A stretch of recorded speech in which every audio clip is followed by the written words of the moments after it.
Welcome to The More Perfect Union, a podcast about the joy we get from American politics, or as we like to call it, real debate without the hate. Hello, I'm Kevin Kelton. I'm a moderate Democrat living in Los Angeles, California. I'm Cliff Dunn, a Republican living in Newport News, Virginia. I'm DJ McGuire, a conservative Democrat from Suffolk, Virginia. I'm Helena Henry, an evangelical conservative from Colleyville, Texas. And I'm Rebecca Kushmiter, a liberal Democrat from Kensington, Maryland. And that's our starting five for today. The More Perfect Union is one of the fastest growing political podcasts on iTunes. The More Perfect Union can also be found on YouTube, Facebook, and at our website, moreperfectunionpodcast.com, where you can also find host bios and commentaries. So this week we had some fascinating stuff happening both domestically and abroad in politics. Let's start with the USA playing field. The AHCA, TrumpCare, RyanCare, whatever you want to call it, it passed the House of Representatives. It is no longer Paul Ryan's problem. It is now Mitch McConnell's problem. Who here thinks it has a shot of passing in the Senate? Not the way it's written. The Lamar Alexander was on record saying we're going to start fresh. He was very judicious in saying, well, we might take some ideas from this bill, but his intention all along from the beginning of this Congress has been to use a more thoughtful process, shall we say, than what the House was doing, and take it a little slower. Yeah, and part of the problem also is the Republicans have their hands tied here because of the role that tax reform is playing in this and the way that tax reform is looming in the shadows. The party wants to do tax reform next. And so that means that this the American Health Care Act has to be done through a reconciliation process so that they can create more room, essentially, right. to have. Yeah, they want to bring base costs, exactly. Base spendings down. Yeah. Exactly. So there are limitations to when they can do things and the timing and how long they have because they've anchored the Health Care Act to tax reform. Right, and the other thing is some of the stuff that was in the House version wouldn't pass muster under the Byrd rule, which is the rule that says that anything that's happening under reconciliation can only affect revenues or expenditures. So Robert Byrd from the grave, making his presence felt in government spending questions. So we don't want to spend all of our time today on the ACA because so much happened in the world this week. There was an executive order signed by President Trump. I still choke on those two words. Who wants to go into that a little bit, what it covered and what's going to happen once it gets to the courts, which it probably will. Elena? So I'll wait for people to disagree with me here, but here's what the executive... You never have to wait long. I know. I'm going to get it out real quick. Here's what the executive order does. Nothing. It does absolutely nothing. The ACLU isn't even going to sue. Exactly.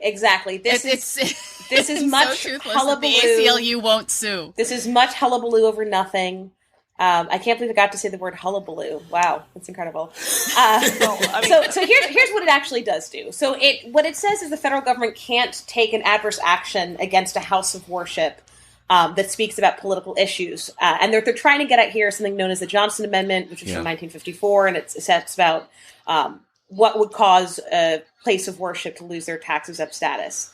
The trick, though, is this executive order, unlike a travel ban we may remember from a couple months ago, was very, very well lawyered. It was just lawyered up. And so they made sure to insert language that says that it only applies where similar types of speech said by non-religious groups have been treated the same way. So essentially, if a non-religious group says something similar and the IRS considered it to be electioneering, then they can do the same and get after the tax-exempt status of the house of worship. But otherwise, they can't. The interesting thing is, despite the beautiful photo op, conservatives are really unhappy about this executive order for a couple of reasons. But I'll get into that in a second. I want to let Rebecca go ahead.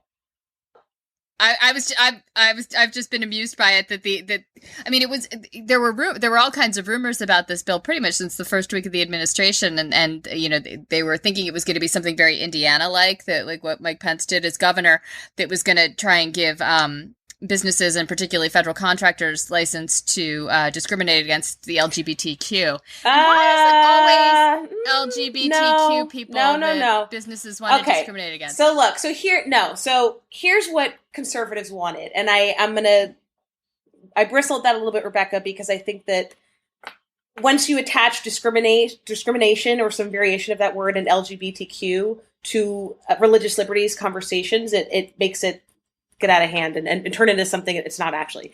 Well, conservatives wanted. Fling glitter at you. Okay. Glitter bomb you. Okay. I will fling. As an ally of the gay I community, will fling books. Preemptively glitter. So here's what the conservatives wanted. What they wanted is they wanted essentially something like RFRA that would say this RFRA? can be the Religious Freedom Restoration Act. Sorry. So in 1993, a bipartisan Congress, Democrats included, passed what is known as the Religious Freedom Restoration Act in response to a Supreme Court decision, Smith, about a peyote case where, of all people, guess which Supreme Court justice, trivia moment, took the teeth out of the First Amendment and neutered it forever. Any guesses? Clarence Thomas. Scalia. Yes, exactly. Of course, DJ knows. Exactly. Scalia essentially made the First Amendment somewhat useless for religious freedom cases. So Congress in 1993 went ahead and passed the Religious Freedom Restoration Act, which, to make something long and boring simple, says that if the government is going to act in a way that impacts someone's freedom, the court has to review that with strict scrutiny. They have to have a compelling interest. The government has to have a compelling interest. It has to be narrowly tailored to the means or the ends or whatever. Anyway, what conservatives wanted here is they wanted something that would allow individuals to apply something like RFRA to private lawsuits and to extend protections to individuals, corporations, that's where Hobby Lobby comes in, and churches. A lot of states do not have a state RFRA, and people like wedding florists and bakers who are in those states have to resort to their possibly toothless First Amendments. That's how you get the Arlene Flowers Washington case that recently came out of the Washington Supreme Court, where the florist, they are lost in this type of question. So it's not really about discrimination and LGBTQ. It's about something that's a lot more nuanced, and therefore it's hard to communicate in sound bites, but I think it's worth fleshing out. Yeah, but the reality is we're dealing with two anti-discrimination traditions that are have been part of American lore and law for going about 50 years now. The first is religious freedom that is ensconced in the First Amendment, going back to the Bill of Rights and such. The second is our public accommodation laws, which came out of the civil rights era to ensure that African Americans were treated fairly in the buying and provision of goods and services. And those two things are clashing right now. And we're having arguments and discussions, as you do in America when these two things sort of clash, as to which one is more important and how they can both meld. And we don't really have an answer yet. So when you don't have an answer, you're going to get bad situations where same-sex couples end up not being able to use public accommodation laws in certain states, and wedding service providers who have very strong reasons of faith not to provide services to same-sex couples end up getting hurt in other states. And I don't know if there is some sort of middle ground that we can reach. There may not be. But this is really one where you have two different definitions of freedom, two different definitions of what anti-discrimination means that are clashing with each other. Well, part of it is that in many states we haven't defined sexual orientation or gender identity as a protected class. Well, yeah, okay. And that's not the only problem. I'm going to disagree with you vehemently, DJ, here. I don't think there is a clash. Both of those issues, as you've described them, is not actually what's going on with either discrimination tradition, as you put it. The First Amendment tradition, and I know you know this, but for our listeners' sake, was about freedom to exercise religion and freedom from the government, interference with that. The notion that religion and the state, or the church and the state, should be separate is not something that's actually in our Constitution. It came out of our jurisprudence from the Supreme Court years later. and came from a letter that Thomas Jefferson wrote to the Danbury Baptists 10 years after the Constitution. But that's not something that's in the founding of our country. And then as for so there's not really a discrimination issue there. We're just talking about people being free to practice their religion without government interference. The second piece, and what Rebecca is getting to, the protected status category, we're going to get into thorny, difficult, and sensitive issues here. And I'm not personally making a representation as to where I think people in the LGBT community belong. But I will note that we discriminate between and amongst people all the time, right? Blind people can't drive. There's a legitimate reason for that, and so we don't get up in arms about it. And traditionally, what has distinguished the public accommodation cases and the Civil Rights Act of 1964 is that there were groups like African Americans who shared an immutable characteristic. Something that they could not change, and that really sort of segregated them from the population as a whole on its own. So the question here is, are LGBT people, do they share some immutable characteristics such that when government action or private action happens, it should be given a heightened level of scrutiny by a court? But that doesn't mean that there's a clash between two anti-discrimination histories. That just means that we have choices as to how we want to set up the question. And you can set it up to clash, or you can set it up not to clash. And I think that the former is unnecessary. But the point is that this executive order, looping back to President Trump, the executive order does actually none of these things at all. Right. Which is why everyone's unhappy. Yes. Everyone on the right is unhappy for that reason. And everyone on the left is sort of like, why did you even bother writing that? Well, we know why he bothered. So talking about other things that are in the news this week, President Trump is planning a world tour of sorts. He's going to be visiting Israel, the Vatican, Saudi Arabia, all of the great vacation destinations, probably play a round of golf in each one. What do you think, gang? Why did he choose these three, I won't say countries, although the Vatican is a country, but why did he choose these three locations for his first major overseas visit? And what is it going to mean for Trump foreign policy? I assume he's scouting locations for his next tower. Hope to sell him some space. Well, no, if he was going for a tower, if he was scouting property locations, he would go to Dubai, not Saudi Arabia. Yeah, good point. Yeah, no, he's not scouting. I mean, we're joking. He's not scouting property locations. That's what he's got sons for. But I don't know. I think Eric is still hunting, so... Now we're just getting Eric's lost in the woods. I am not above being petty and catty. Just saying. But what do you guys think of this tour? Why did he pick Israel and Saudi Arabia? Okay, I know why he picked the Vatican. Look, he didn't pick, right? Trump didn't pick anything. Trump, if you were to sit him down and ask him why he's doing this, he doesn't know. What we do know, I'm being honest. I don't mean to disrespectfully, I'm just being honest. What we do know is Ivanka and Jared picked the Vatican and Israel and Saudi Arabia. And what I think they're trying to do, this is baseless. I have no sources for this theory. What I think they're trying to do is they're trying to provide context to the executive order that he signed. They are not looking to 2020, unlike Bannon and Miller. And by the way, are they still alive?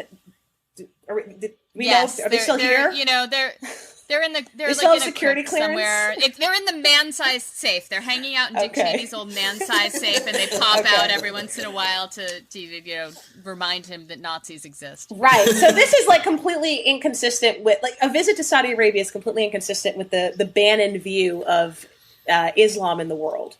So what you're seeing here, I think, is Ivanka and Jared putting their fingerprints on it, trying to be mindful of not 2020 and whether they can get the Midwestern vote, but mindful of the long-term legacy of President Trump and if he ends up being, the most despised person in American history.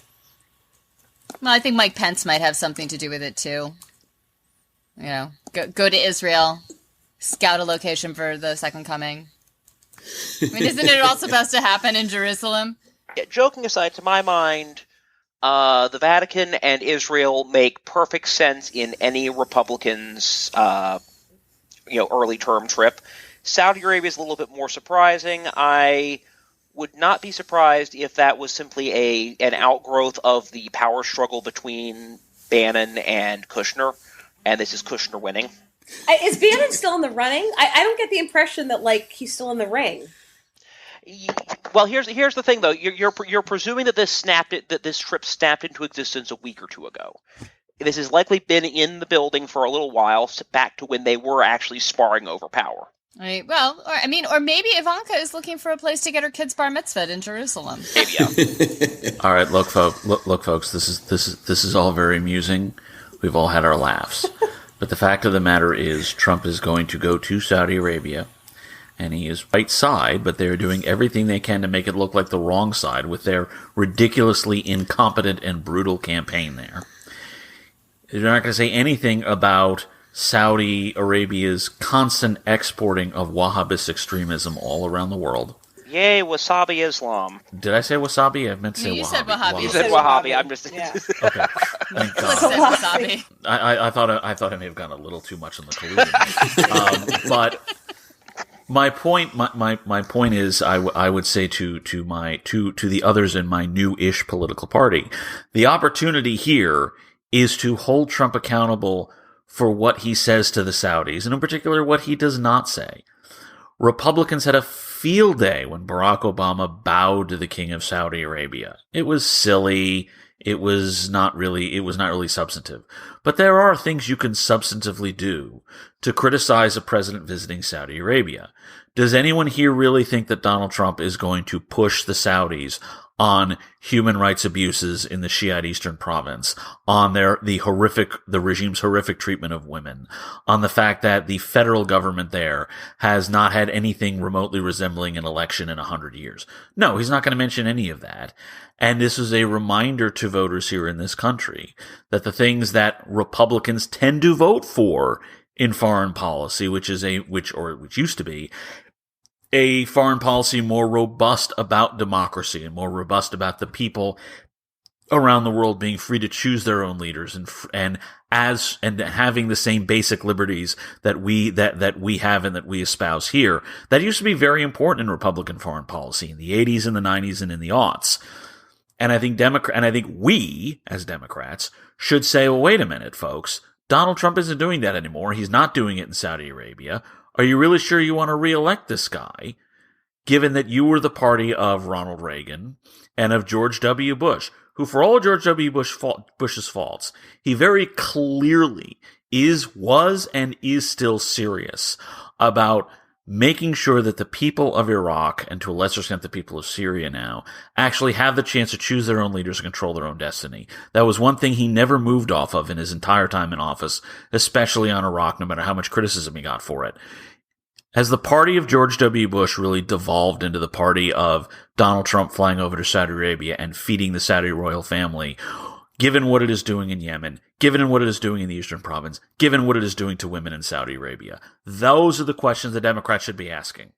So let me ask you this. If we're going to talk about the treatment of women in Saudi Arabia, and we're going to talk about oppression and liberty, maybe we have to take a look at our own country and what's going on here. Yet another young black man was shot to death this week by a policeman. Jordan Edwards was shot to death. What city and state was that in? He's in Texas. He goes to Mesquite High School, which is not far from where I live. It's a suburb of Dallas. And so, once again, we have this clash between police trying to do their job effectively and a young black man unarmed losing his life. Wait. Hey, Kevin, my apologies for something, but Helena, correct me if I'm wrong, but if memory serves, was it really the police trying to do their job effectively, or the police trying to cover up a really big mistake? I know Kevin is on the team. I was going to lay out the details of it. I was going to lay out what happened, but go ahead. I reject all of that characterization. I'll try not to be angry here, an angry black woman, but maybe I can't help myself. So Jordan Edwards is not a man. He's not a young man. He's a boy. He's a child. He's a freshman in high school. He looks like he's 90 pounds soaking wet. He was in a car with some other kids. They were leaving a party. The officer claimed that the car was moving sort of in an aggressive manner backwards towards him the body cameras and subsequent investigation later showed that the car was not moving backwards. In fact, it was trying to drive away. He shot them nonetheless. There's a couple things that come out here that I think are interesting. One is, I believe, and I hope I'm not wrong, I believe this is the first shooting of its kind under the Trump administration. So it's the first time we're going to see it handled in a new era.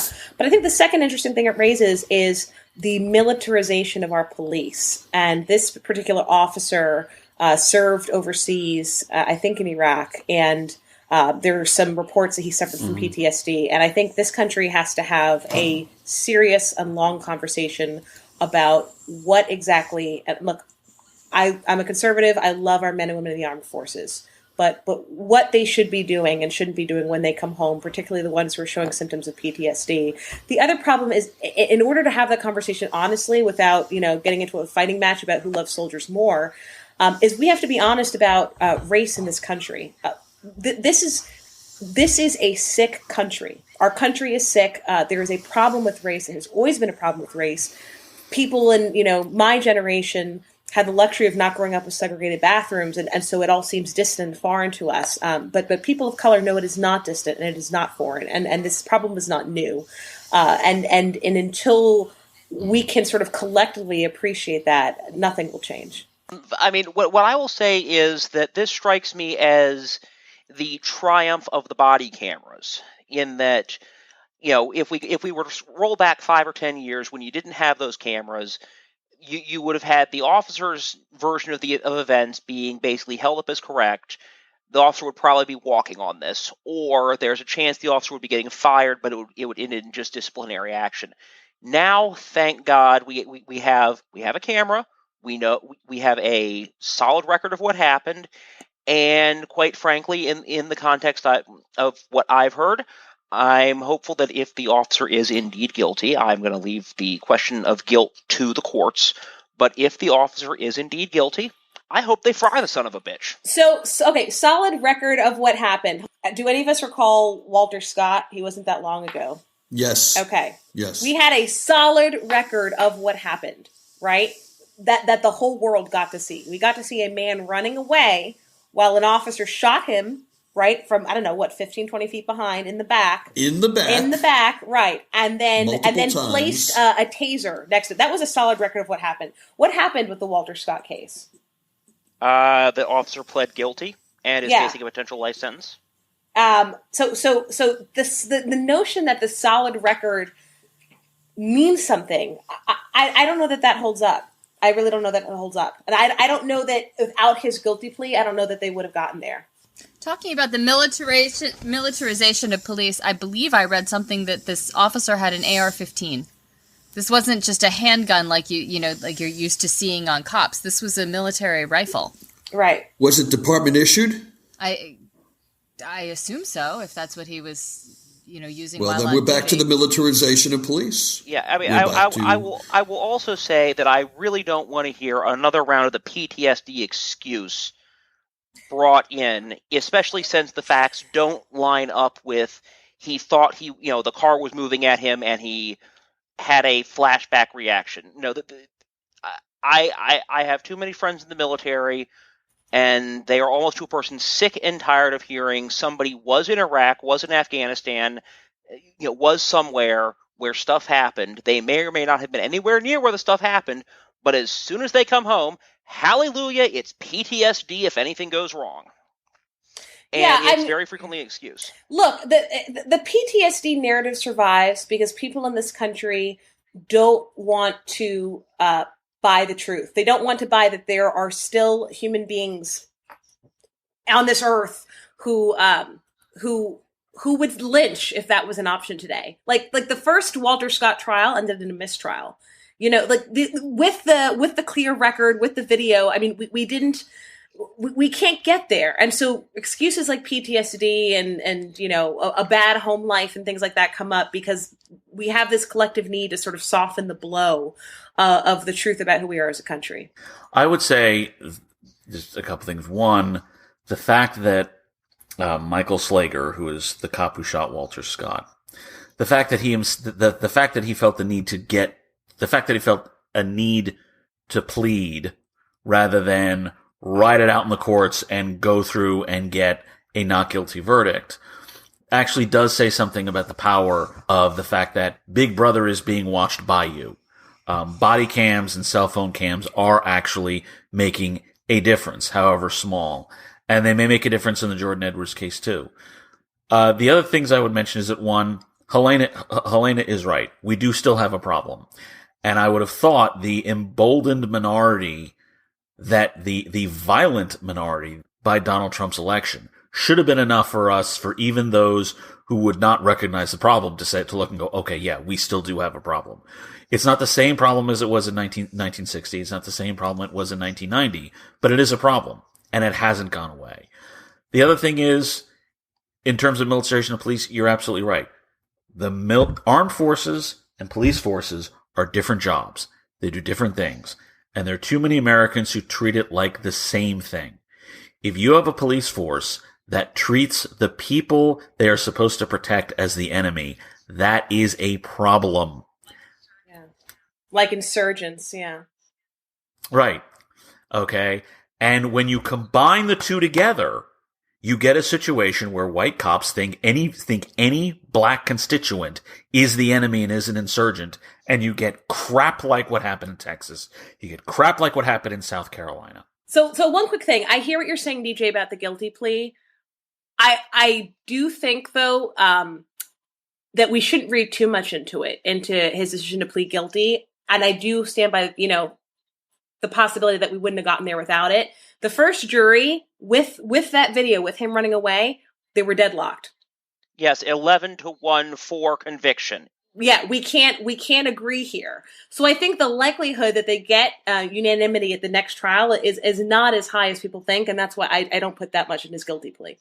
Well, let's do this. We've talked about a lot of subjects, but we haven't really gotten to what's truly paramount and serious in this country, and that's television. There were some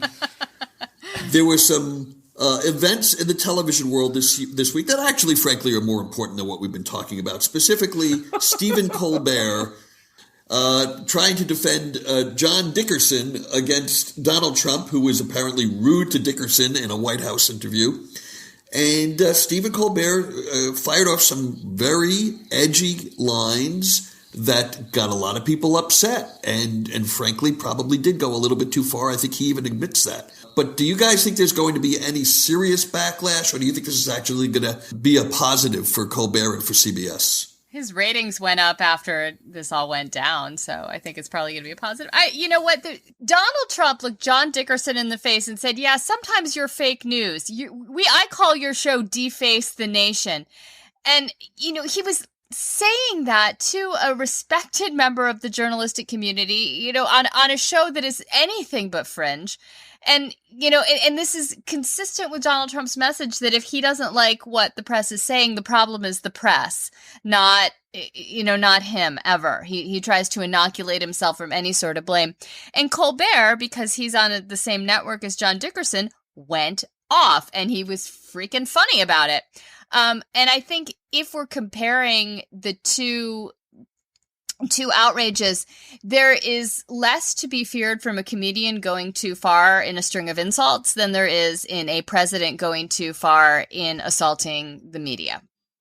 We've had some fun with late night laughs, but now let's take a look at early morning lust.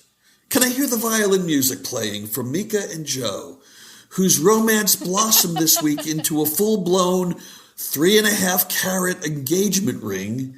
3.5 carats? Really? I was going to say, only 3.5 carats? It might have been more. Quite frankly, that rock, I don't know what it was. It was a big rock. I spent so much time researching this. I am obsessed. with this. I wish I knew them. I wish I could call them or text them. I want to talk to their spouses, their ex-spouses. I want to know, like walk me from 2007, which is when the show started, Morning Joe, to today. Like, walk me through that timeline of how everything happened. Oh, I could do that. Joe got divorced. Her ring is Joe not got divorced that pretty. in 2013. I'm looking at it right now. It's not that gorgeous. Wait, I want to answer Helena's question because I want to hear from Mika and Joe. I want to hear. Look. I have a timeline saved on my computer of this relationship. So like, there's probably not information you have that I don't. They were touring the United States, doing book tours, doing personal appearances. They were, out on the road together. They had long-term marriages that were rocky. They cheated on their spouses. They did? And then they decided to get divorced. Are you sure they cheated on their spouses? Are you sure? Oh, please. Are you sure? How do you think this happened? Because he got divorced in 2013 and she got divorced in 2015, December 2015. So it's possible they didn't. The crackling on-air chemistry comment in the Hollywood Reporter interview was post-divorce. They were both single. So I don't know. That's quite a charge. The cheating charge is... Oh, please. Yeah, and Donald Trump didn't cheat with Melania and he didn't cheat with Marla Maples. And there's also always the question of, were these marriages in a very obvious state of disintegration and separation at the time? Because if they're going through the divorce, yes, okay, it's technically cheating, but here's my advice to Joe and Mika: don't shit where you eat. No judgment. No judgment. You find love where you find love. No. Look, this happens all the time. Everybody here knows couples that have come together. One, cheated on or broke off a relationship. One cheated on or broke off a marriage. The difference is these are two people who, as Helena pointed out, from 2007 to some period in 2012, 2013, 2014, at some point, they would both come on the show every morning and talk about their families and talk about their spouses and give this impression of being wholesome, married family people, which I think takes it to another level of ickiness. I can't come up with another word. Personally, I don't care that these two people are having an affair and are getting married. How do you not care? Frankly, I care so much. How the hell is this different from sexual harassment that happens in the workplace every day? Just because Mika liked it? I agree. There's an argument to be made. Well, there we go. There's an argument to be made. To the extent that I think that this is relevant, that's where I think this is relevant. This is Morning Joe. It was his show, and the fact that she likes Joe's come-ons is wonderful. But there are millions of women who are not happy when the boss suddenly decides that he has an interest in her, and this is the kind of thing that could very well, at the end of the day, lead thousands or maybe even tens of thousands of men in positions of power to think, hey, I can be like Joe Scarborough too. I can get that woman to leave her husband and go to me and be engaged to me, and we can call it a wonderful, happily ever after story. You want to know the difference between Joe Scarborough and Christian Grey? Joe Scarborough is a real person. Thank you. Oh, no, unfair. Look, Mika has you know what? AGC. I'm going to defend this. I think this is when I was a theater major many, many years ago, we talked about, my friends and I would joke about leading man syndrome, where you'd always kind of fall for the guy you were playing opposite on stage. And that this seems like a really advanced case of that to me. And I don't watch Morning Joe. I haven't watched it probably since about 2011. So I couldn't tell you what their chemistry looks like on screen. SNL can tell you. Yeah, oh, well, I should check that out. But yeah, my kids want to watch like Cartoon Network in the morning, so I don't get to watch news.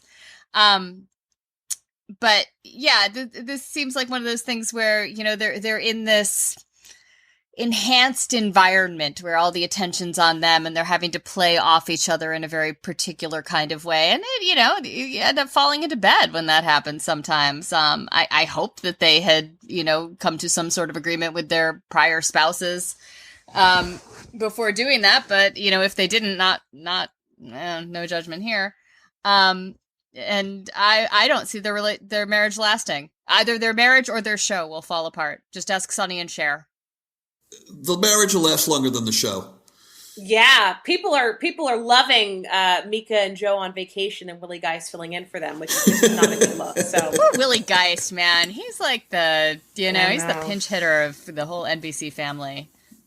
And I'm sure getting compensated very well for it. And with that, we thank our listeners for tuning in. Please follow us on Twitter at MPU Podcast and on Facebook at facebook.com/More Perfect Union Podcast, and share our link on your Facebook timeline so your friends can discover us as well. Any last words, everybody? Helena's ring is way prettier than Mika's. I've seen both.